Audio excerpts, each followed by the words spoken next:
Welcome to Crimes Beyond Borders, where we'll bring you the most thrilling true crime stories every single day. If you're fascinated by mystery, intrigue, and the darker side of human nature, you're in the right place. Make sure to hit that subscribe button and join us as we unravel the most shocking and perplexing criminal cases from around the world. The story is about to begin after this intro. From city streets to far-off lands, mystery slipping through our hands. Crimes beyond borders they speak, voices strong but words are meek. Every story leaves a mark, whispers softly in the dark.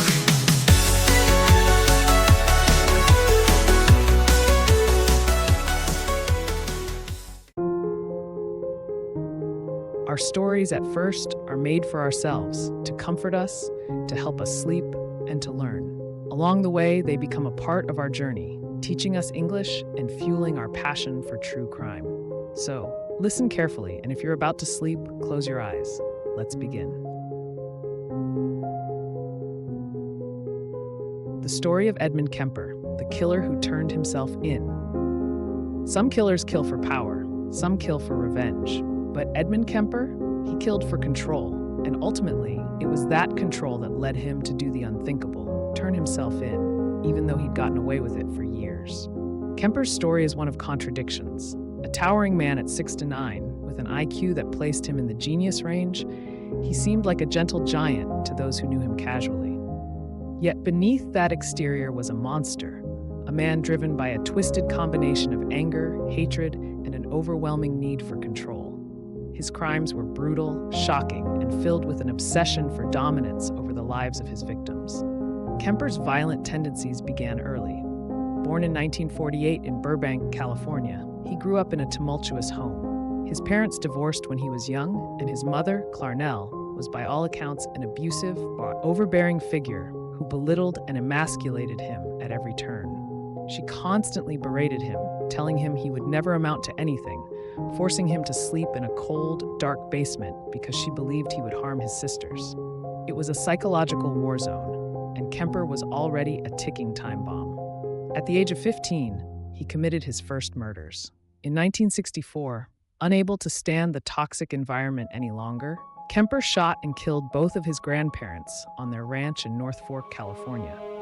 When asked why he did it, his chilling response was, "I just wanted to see what it felt like to kill Grandma."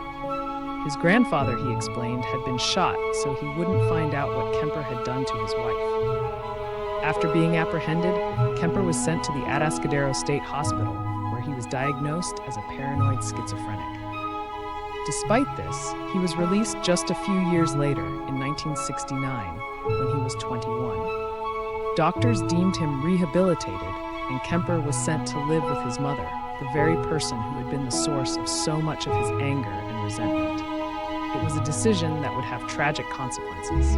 By the time of his release, Kemper had learned one thing very well: how to hide his true self. He was articulate, polite, and presented himself as a model citizen. He even became friends with the local police, who nicknamed him Big Ed, and saw him as a helpful, if somewhat socially awkward guy. But behind the facade, Kemper was nursing a deep and growing hatred toward his mother, which soon expanded to all women. His need for control and power began to spiral, and he knew that eventually he would kill again. Between 1972 and 1973, Edmund Kemper would become known as the Co-Ed Killer, a nickname the media would later give him. He preyed on young, college-aged women, most of whom were hitchhikers. Kemper knew how to gain their trust. He had a friendly, non-threatening demeanor despite his size. Once they were in his car, they were completely at his mercy. He would drive them to remote locations where he would murder them, often using a combination of strangulation and stabbing. After they were dead, Kemper would commit acts of necrophilia and dismember their bodies, keeping parts of them as macabre trophies. His need for control didn't stop at killing. He wanted to dominate his victims, even in death. What makes Kemper's case particularly chilling was the ease with which he led this double life. No one suspected him, not the police officers he hung out with at the local bar, not his mother, and certainly not the victims who trusted him enough to get into his car. He was methodical, careful, terrifyingly intelligent. For over a year, he continued this killing spree, with the bodies of his victims piling up while he maintained his outwardly normal life. But as the months passed, the killings did little to quell the rage inside him. If anything, the murders seemed to fuel his deep-seated anger and need for revenge. The source of all his hatred, his mother, was still alive, and he couldn't stand it. Kemper had always known, deep down, that his mother was the ultimate target of his anger. The co-eds were just stand-ins for her. On April 20th, 1973, Kemper finally acted on the dark fantasy he had been harboring for years. In the middle of the night, after a heated argument, Kemper bludgeoned his mother to death while she slept. But he didn't stop there. After killing her, he decapitated her and, in a grotesque display of his need for control and dominance, used her severed head for a twisted mock conversation. Kemper later claimed that he screamed at her decapitated head for hours, finally releasing all the rage that had built up over a lifetime of abuse. He wasn't finished. After killing his mother, he invited her best friend, Sally Hallett, over to the house and killed her too, hoping to create a story that would make it look like the two women had gone on a trip together. But in the end, Kemper didn't follow through with his cover-up. After 2 murders in quick succession, something changed in him. The adrenaline, the control, none of it satisfied him anymore. The need to dominate had reached its peak, and now there was nothing left. For days, Kemper sat in his mother's house, knowing the inevitable end was near. His mind, sharp as it was, had no desire to play the cat-and-mouse game any longer. After spending the weekend driving around aimlessly, with his mother and her friends' bodies still in the house, Kemper made a decision. He called the police. When Kemper called the authorities, the local police didn't believe him at first. They knew him. He was Big Ed, the friendly guy who hung around the station. He couldn't be serious, but Kemper insisted, calmly recounting his grisly crimes. The police finally sent officers to his mother's house, where they found the horrific scene he had described.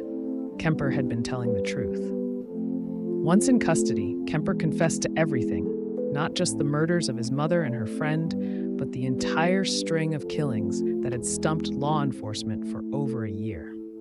He described each murder in chilling detail, relishing the opportunity to explain how he had outwitted everyone. There was no remorse, only a cold, analytical recounting of the events.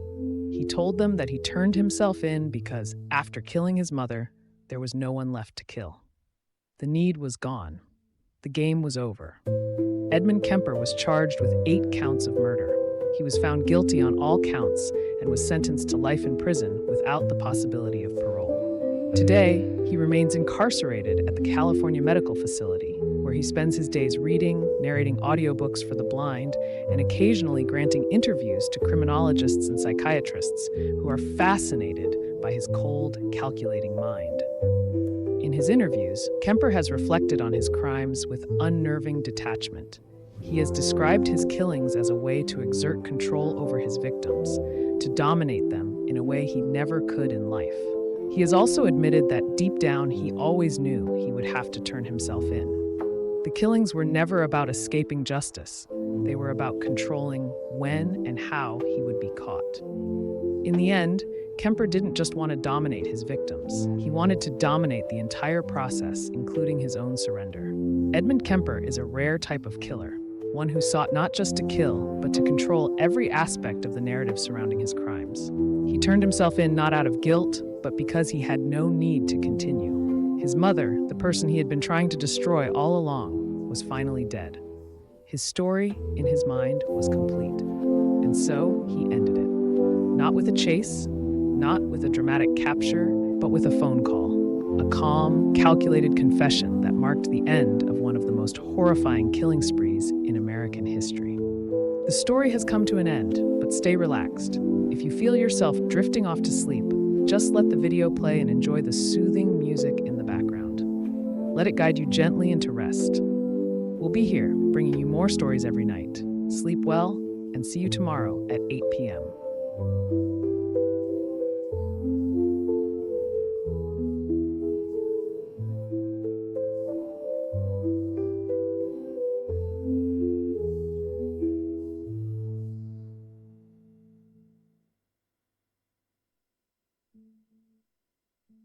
Whispers, cities asleep. Mystery in the air, it seeps. Flickering lamps dimly glow. Secrets hidden where few will go. In the half-light, truth begins to show.